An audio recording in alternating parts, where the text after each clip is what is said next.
only reason to mow your lawn now is to pick it up, feed it to goats, feed it to rabbits, feed it to sheep, feed it to cows. Yeah.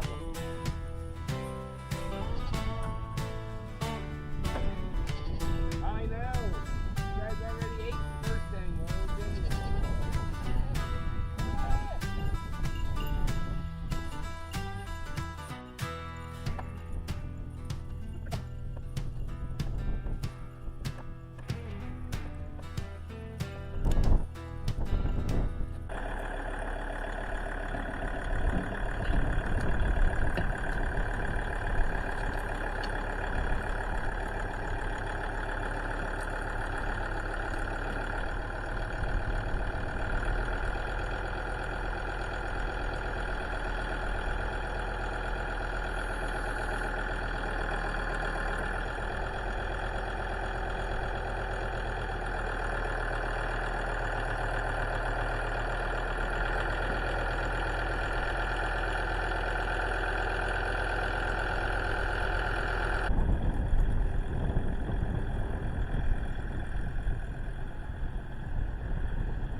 Alright, this thing is ready to roll.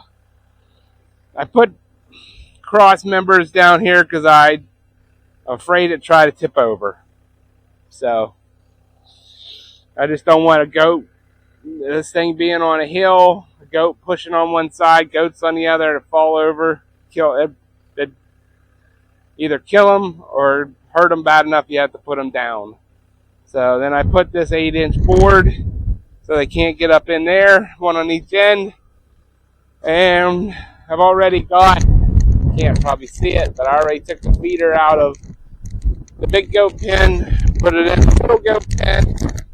Now I'm getting ready to take this up. I was going to use the tractor. It would be so much easier getting on and off, but I'm really afraid with all the weight out here that it would bend my bucket, so I can't afford to have that. So we're using this guy. It's much stronger. It's just really freaking difficult getting in and out.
right, this is done. It's a 6.5 by 6.5, so that'll be great to have a gate hanging on it. Now I gotta get this big son of a bee onto the forks, and I'm gonna haul this stuff down. That stuff's going down to the garage to build some more hay feeders. And this guy is going down here by the goats. So I can get a hole drilled and get this thing set